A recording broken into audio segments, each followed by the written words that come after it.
మహోన్నతమైన వ్యక్తి సర్దార్ వల్లభాయ్ పటేల్. వీళ్ళిద్దరిని చూస్తే రెండు కూడా వర్ధంతి రోజు.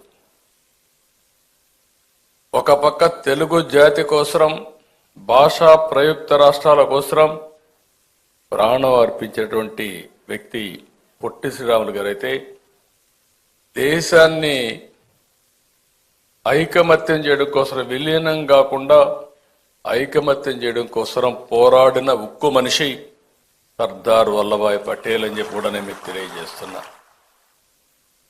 ఆయనలో కూడా మీరు చూసినప్పుడు బ్రిటిష్ వాళ్ళు స్వాతంత్ర్యం ఇచ్చామని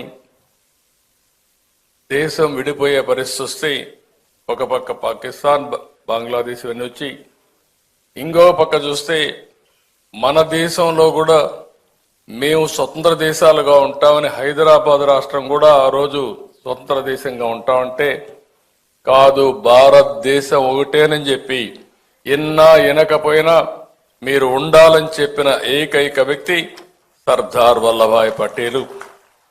అందుకే ఆయన కూడా ఒక ఉక్కు మనిషిగా మిగిలిపోయే పరిస్థితికి వచ్చారు. ఇంకొక పక్క మన రాష్ట్రానికి వచ్చినప్పుడు ఏం జరిగిందని మనం ఒకసారి ఆలోచిస్తే, ఆ రోజు మొత్తం ప్రెసిడెన్సీ మెడ్రాస్ ప్రెసిడెన్సీ, ఒరిస్సా దగ్గర నుంచి అటు కేరళ వరకు మెడ్రాసే రాజధానిగా ఒక ప్రొవిన్షియల్ ఇదిగా పెట్టి పరిపాలించిన రోజులు. అయితే అందరం మెడ్రాసే పోయినప్పుడు ఒక్కోసారి తెలుగు జాతికి విచిత్రమైన పరిస్థితులు ఉన్నాయి. ఈరోజు మనందరం గుర్తుపెట్టుకోవాల్సిన అవసరం ఉంది. రాజుల కాలంలో ఎవరు బలవంతులుంటే వాళ్ళు యుద్ధాలు చేసి గెలిచేవాళ్ళు. అక్కడి నుంచి తెలుగు జాతి అనేక సందర్భాల్లో మీరు చూసినప్పుడు విడిపోయింది, కలిసింది, చాలా ఇబ్బందులు పడ్డాం. జాతి ఉనికిని ప్రశ్నార్థకంగా తయారయ్యే పరిస్థితి వచ్చింది.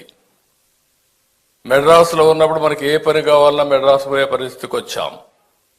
అలాంటి పరిస్థితుల్లో మీరు చూస్తే మొట్టమొదటిసారిగా గుంటూరులో యువజన నవ్య సాహితీ సమితి మొదటిసారిగా ఏర్పాటు చేసి 1953లో 3 వరకు 50 ఏళ్లు పోరాటం చేశారంటే 50 సంవత్సరాలు పోరాటం చేసిన తర్వాత పొట్టి శ్రీరాములు గారు ప్రాణత్యాగం చేసిన తర్వాత తెలుగు రాష్ట్రం వచ్చింది, భాషా ప్రయుక్త రాష్ట్రం వచ్చింది.